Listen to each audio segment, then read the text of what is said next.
Hello everyone, Hi, how's it going? my name is Ania. Today I am going to talk about a very interesting and powerful topic called micro habits. Micro habits are small simple actions that we do daily which can create big positive change in our life. Let's explore how these tiny habits can improve our routine and help us grow better every day. Okay, now talk to Maya. Okay, Maya, my first question is what are micro habits?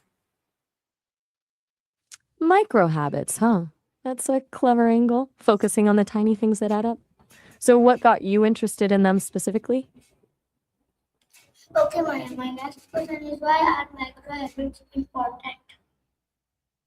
Actually, you said micro habits, right? Not micro habits? I think I might have misheard you there. But to answer your question, why are micro habits, as you called them, important? Well, when something is really small, it doesn't trigger resistance. Our brains don't see it as a big deal. So we actually just do it instead of making up reasons why we can't. Plus, consistency matters way more than intensity with these things.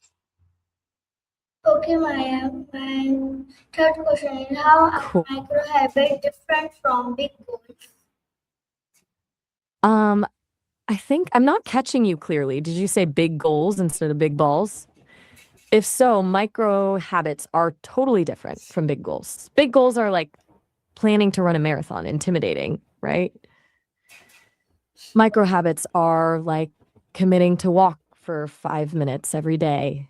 One is huge and scary, the other is tiny and doable. And those tiny things build up to something real without overwhelming you. Okay, Maya, my fourth question is can micro habits really change our life? Honestly, yeah, they absolutely can. It's easy to underestimate what small daily things add up to. Think about it. If you read 2 pages of a book every night, that's like 70 books a year. Suddenly, you're way more knowledgeable than if you just planned to read War and Peace one day and never touched it again, you know? The consistent little bits really do make a difference over time. What made you curious about micro habits to begin with? Okay, my fifth Okay, question is can you give an example of a micro habit? sure thing. Try flossing one tooth every night. That's it. Just one. Doesn't take long, doesn't feel overwhelming, but it starts that dental hygiene habit. Or do one push up as soon as you get out of bed. Again, tiny enough that you'll actually do it even when you're exhausted. It's about making it so small that failing isn't really an option. What's one thing you think you could make that small? Okay, my sixth All right, question is catch you later. how can students use micro habits? Students could use micro habits to make things way less overwhelming, honestly. Studying for 5 minutes before dinner instead of cramming all night, reading one page of a textbook each day instead of waiting for an exam, writing one sentence for an essay when they first sit down to work, stuff like that. Micro habits are perfect for turning big, scary tasks into small pieces.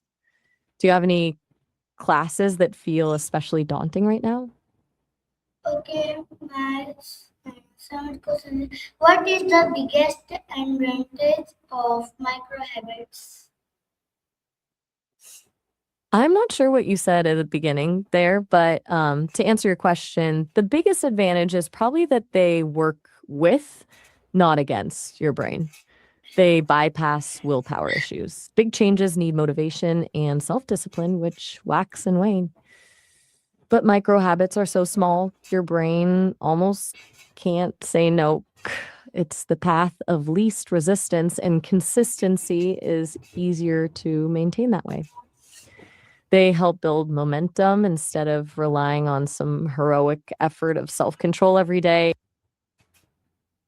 Okay, my Uh, it, See you later. how can we That's a cool. how can we stay Sorry, I think I'm. How consistent can we with micro stay? What habits? exactly? I caught this Listen me, consistent. please. How can we stay consistent with micro habits? I'm listening. What's up? How can we stay consistent with micro habits? The trick is linking them to something you already do consistently, like brushing your teeth. Want to start flossing that one tooth? Do it right after brushing. Reading one page? Do it right before bed. That anchors it to an existing habit so it's harder to skip. What routine already feels automatic for you? Okay, my ninth question is what should we do if we miss a day? Honestly, don't beat yourself up. Just get back to it the next day. The whole point is that it's so small that missing one day doesn't completely derail you. The perfection is the enemy of consistency, you know? It's way better to just start again than to give up entirely because you slipped up once. Okay, my Hey, 10th question is what is the secret to success with micro habits? hmm, that's a good one.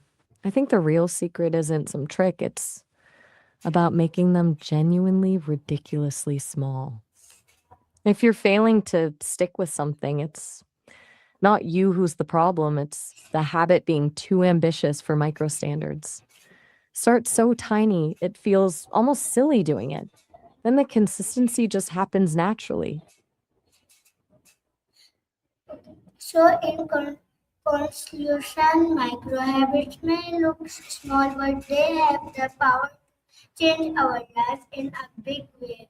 If we stay consistent and patient, these tiny steps can lead us to success and self improvement. Thank you for listening to me.